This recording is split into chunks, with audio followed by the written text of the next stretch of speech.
ಎಲ್ಲರಿಗೂ ನಮಸ್ಕಾರ. Welcome to my channel. ಇವತ್ತಿನ ವಿಡಿಯೋದಲ್ಲಿ ಬೆಳಗ್ಗಿನ ತಿಂಡಿಗೆ ಒಂದು ಆರೋಗ್ಯಕರವಾದಂತಹ ಬ್ರೇಕ್ಫಾಸ್ಟ್ ರೆಸಿಪಿನ ತಿಳಿಸ್ಕೊಡ್ತಾ ಇದ್ದೀನಿ. ನೋಡಿ, ಇಲ್ಲಿ 1 ಕಪ್ಪು ನಾನು ಬಟಾಣಿ ಹಾಕ್ಕೊಂಡಿದ್ದೀನಿ. ಹಾಗೆಯೇ 1 ಕಪ್ಪು ಕಡಲೆ ಬೀಜನ ಹಾಕ್ಕೊಂಡು ಚೆನ್ನಾಗಿ 1-2 ರಿಂದ 3 ಸರಿ ತೊಳ್ಕೊಂಬರ್ತೀನಿ.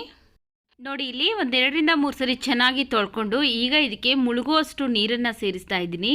ನಾನಿಲ್ಲಿ ರಾತ್ರಿನೇ ನೆನೆಸ್ಕೊಳ್ತಾ ಇದ್ದೀನಿ. ಈಗ ಇದ್ರ ಮೇಲೆ ಒಂದು ಪ್ಲೇಟ್ನ ಮುಚ್ಚಿ ಬೆಳಗ್ಗೆವರೆಗೂ ಚೆನ್ನಾಗಿ ನೆನೆಯೋದಕ್ಕೆ ಬಿಡ್ತೀನಿ. ನೋಡಿ, ಇಲ್ಲಿ ಬೆಳಗ್ಗೆ ಓಪನ್ ಮಾಡಿ ತೋರಿಸ್ತಾ ಇದ್ದೀನಿ. ಕಡಲೆ ಬೀಜ ಮತ್ತು ಬಟಾಣಿ ಎಲ್ಲ ಚೆನ್ನಾಗಿ ನೆಂದಿದೆ. ಇದೇ ರೀತಿಯಾಗಿ ಚೆನ್ನಾಗಿ ನೆಂದಿರಬೇಕು.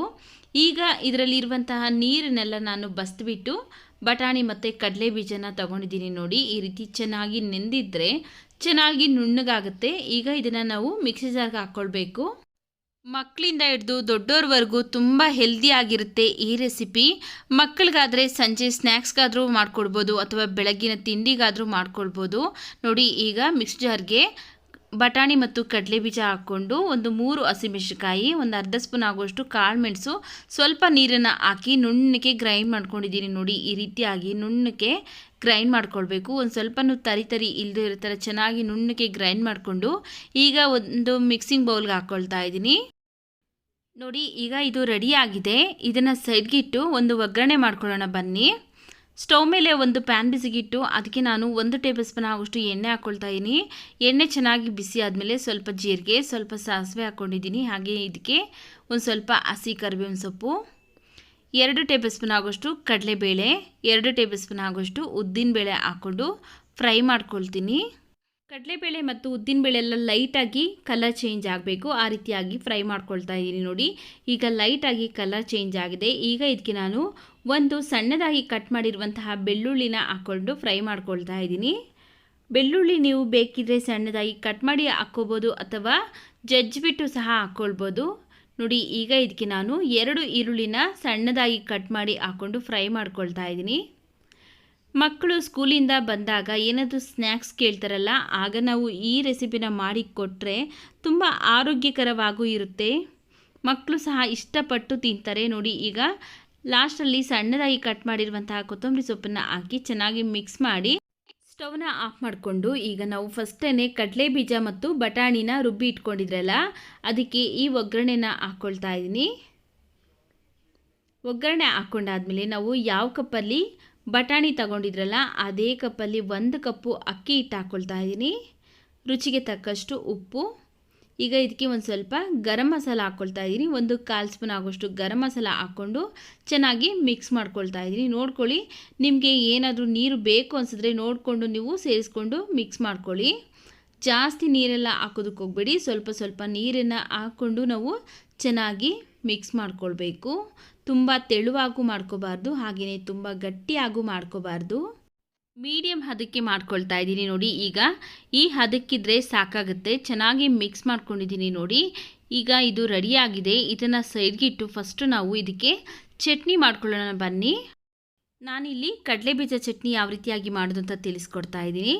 ಸ್ಟವ್ ಮೇಲೆ ಒಂದು ಬಾಣಲಿ ಬಿಸಿಕಿಟ್ಟು ಅದಕ್ಕೆ ನಾನು ಈ ಕಪ್ಪಲ್ಲಿ 1 ಕಪ್ಪು ಕಡಲೆ ಬೀಜನ ಹಾಕ್ಕೊಂಡು ಸ್ಟವ್ ಊರಿನ ಮೀಡಿಯಮ್ ಫ್ಲೇಮಲ್ಲಿ ಇಟ್ಕೊಂಡು ಚೆನ್ನಾಗಿ ಫ್ರೈ ಮಾಡ್ಕೊಳ್ಬೇಕು. ನೋಡಿ, ಕಡಲೆ ಬೀಜ ಎಲ್ಲ ಇಷ್ಟು ಫ್ರೈ ಆದ ನಂತರ ಸ್ಟವ್ ಆಫ್ ಮಾಡಿಕೊಂಡು ಇದನ್ನು ಒಂದು ಪ್ಲೇಟ್ಗೆ ಹಾಕಿ ಇದು ಬಿಸಿ ತಣ್ಣಗಾದಮೇಲೆ ಇದರಲ್ಲಿರುವಂತಹ ಸಿಪ್ಪೆನೆಲ್ಲ ತೆಗೆದು ಇಟ್ಕೊಳ್ತೀನಿ. ನೋಡಿ, ಇಲ್ಲಿ ಸಿಪ್ಪೆನೆಲ್ಲ ತೆಗೆದು ಈಗ ಒಂದು ಮಿಕ್ಸಿ ಜಾರ್ಗೆ ಹಾಕ್ಕೊಳ್ತಾ ಇದ್ದೀನಿ. ಆನಂತರ ಯಾವ ಕಪ್ಪಲ್ಲಿ ನಾವು ಕಡಲೆ ಬೀಜ ತೊಗೊಂಡಿದ್ರಲ್ಲ ಅದೇ ಕಪ್ಪಲ್ಲಿ ಅರ್ಧ ಕಪ್ಪು ನಾನಿಲ್ಲಿ ಕಡಲೆಪಪ್ಪು ಅಂದರೆ ಹುರಿಗಡಲೆ ಹಾಕ್ಕೊಳ್ತಾ ಇದ್ದೀನಿ. ಹಾಗೆಯೇ ಸೇಮ್ ಕಪ್ಪಲ್ಲಿ ಅರ್ಧ ಕಪ್ಪು ಹಸಿ ಕೊಬ್ಬರಿ ಹಾಕ್ಕೊಳ್ತಾ ಇದ್ದೀನಿ. ಒಂದು ಅರ್ಧ ಗಡ್ಡೆ ಈರುಳ್ಳಿನ ಕಟ್ ಮಾಡಿ ಹಾಕ್ಕೊಳ್ತಾ ಇದ್ದೀನಿ. ಹಾಗೆಯೇ ಒಂದು 5 ರಿಂದ 6 ಎಸಳು ಬೆಳ್ಳುಳ್ಳಿನ ಸಿಪ್ಪೆ ತೆಗೆದು ಹಾಕ್ಕೊಳ್ತಾ ಇದ್ದೀನಿ. ಸ್ವಲ್ಪ ಕೊತ್ತಂಬರಿ ಸೊಪ್ಪು, ಸ್ವಲ್ಪ ಹಸಿ ಕರಿಬೇವಿನ ಸೊಪ್ಪನ್ನು ಹಾಕ್ಕೊಳ್ತಾ ಇದ್ದೀನಿ. ಈಗ ಇದಕ್ಕೆ ಒಂದು ಸ್ವಲ್ಪ ಹುಣಸೆಹಣ್ಣು ಹಾಕ್ಕೊಳ್ತಾ ಇದ್ದೀನಿ. ಹಾಗೆಯೇ ಒಂದು 5 ರಿಂದ 6 ಹಸಿಮೆಣಸಿನಕಾಯಿ ಹಾಕ್ಕೊಳ್ತಾ ಇದ್ದೀನಿ. ನೋಡಿಕೊಂಡು ನಿಮ್ಮ ಖಾರಕ್ಕೆ ಎಷ್ಟು ಬೇಕೋ ಅಷ್ಟು ನೋಡಿಕೊಂಡು ನೀವು ಹಸಿಮೆಣಸಿನಕಾಯಿನ ಹಾಕ್ಕೊಳ್ಳಿ.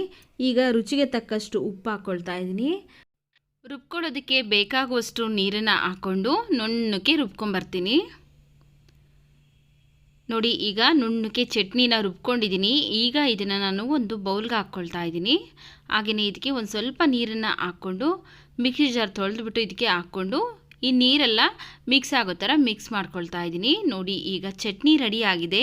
ಈ ಚಟ್ನಿಗೆ ಒಗ್ಗರಣೆ ಮಾಡ್ಕೊಳ್ಳೋಣ ಬನ್ನಿ. ಒಂದು ಪ್ಯಾನ್ ಬಿಸಿಗಿಟ್ಟು ಅದಕ್ಕೆ ನಾನು ಸ್ವಲ್ಪ ಎಣ್ಣೆ ಹಾಕ್ಕೊಂಡಿದ್ದೀನಿ. ಹಾಗೆಯೇ ಸ್ವಲ್ಪ ಸಾಸಿವೆ, ಸ್ವಲ್ಪ ಹಸಿ ಕರಿಬೇವಿನ ಸೊಪ್ಪು ಹಾಕ್ಕೊಳ್ತಾ ಇದ್ದೀನಿ. 2 ಬ್ಯಾಡಗಿ ಮೆಣಸಿನಕಾಯಿನ ಕಟ್ ಮಾಡಿ ಹಾಕ್ಕೊಂಡು ಫ್ರೈ ಮಾಡ್ಕೊಳ್ತಾ ಇದ್ದೀನಿ. ಈಗ ಚೆನ್ನಾಗಿ ಫ್ರೈ ಮಾಡ್ಕೊಂಡಾಗಿದೆ. ಸ್ಟವ್ ಆಫ್ ಮಾಡಿಕೊಂಡು ಮಾಡಿಟ್ಕೊಂಡಿರುವಂಥ ಚಟ್ನಿಗೆ ಈ ಒಗ್ಗರಣೆನ ಮಿಕ್ಸ್ ಮಾಡ್ಕೊಳ್ಳೋಣ. ನೋಡಿ ಈಗ ರುಚಿಯಾದಂತಹ ಕಡಲೆಬೀಜ ಚಟ್ನಿ ರೆಡಿಯಾಗಿದೆ. ಬನ್ನಿ ಈಗ ನಾವು ದೋಸೆ ಮಾಡ್ಕೊಳ್ಳೋಣ. ನೋಡಿ ಒಂದು ತವಾ ಬಿಸಿಗಿಟ್ಟು ಅದಕ್ಕೆ ಸ್ವಲ್ಪ ಎಣ್ಣೆ ಹಾಕ್ಕೊಂಡು ಅಪ್ಲೈ ಮಾಡ್ಕೊಳ್ತಾ ಇದ್ದೀನಿ.